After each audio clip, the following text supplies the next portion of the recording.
Biscuit আর কলা মিশিয়ে ঝটপট তৈরি লাড্ডু। কোনো রকম চুলার ঝামেলা ছাড়া এই লাড্ডুটা বানানো যাবে। আর বানানোর পর 2 থেকে 3 দিন নর্মাল ফ্রিজে সংরক্ষণ করতে পারবেন। ঘরে থাকা উপকরণ দিয়ে ঝটপট চলুন এই লাড্ডুটা বানিয়ে নিই।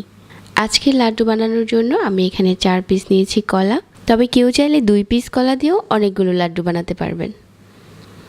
তারপর এখানে নিয়েছি বিস্কিট। আপনার হাতের কাছে যে মিষ্টি বিস্কিট থাকবে ওগুলো দিয়ে বানাতে পারবেন। তারপর এই বিস্কিটগুলো গুঁড়ো করে নিতে হবে। আমি একটা জিপলক ব্যাগে ভরে নিচ্ছি। তারপর একটা বেলুন দিয়ে খুব ভালো করে গুঁড়ো করে নিচ্ছি। চাইলে ব্লেন্ডারে দিয়েও গুঁড়ো করতে পারেন।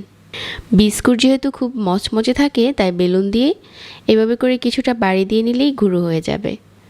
তো আমার এখানে বিস্কিটের গুঁড়ো তৈরি হয়ে গেছে। একটা বাটিতে নিয়ে নিচ্ছি। আর এই বিস্কিটের গুঁড়োটা খুব মিহি গুঁড়ো করতে হবে না, কিছুটা দানাদার থাকলেও সমস্যা নেই। একটা সাইডে রেখে দিচ্ছি।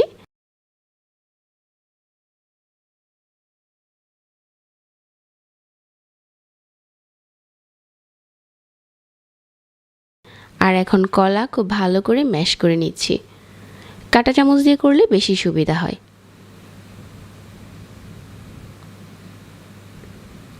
যখন কলাটা ম্যাশ করা হয়ে যাবে, তারপর এখানে আমি বিস্কিটের গুঁড়োগুলো দিয়ে দিচ্ছি।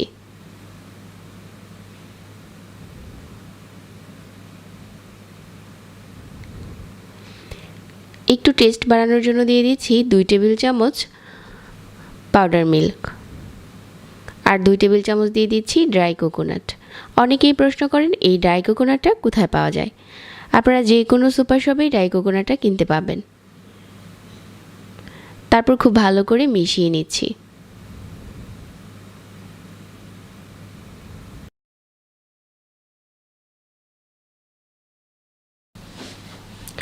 তো মেশানো হয়ে গেছে। এখন হাতে নিয়ে গোল গোল করে লাড্ডুর সাইজ বানিয়ে নিচ্ছি।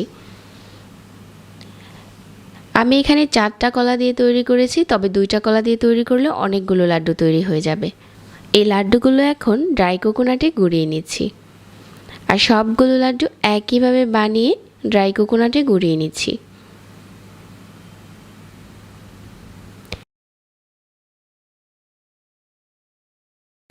এই লাড্ডুগুলো বাচ্চা থেকে বড় সবাই খেতে খুব পছন্দ করবে।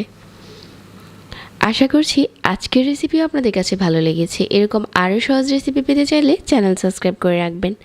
আর পরবর্তী রেসিপির জন্য পেজে লাইক দিয়ে রাখবেন। সবাই অনেক ভালো থাকবেন। আজকে বিদায় নিচ্ছি। আল্লাহ হাফিজ।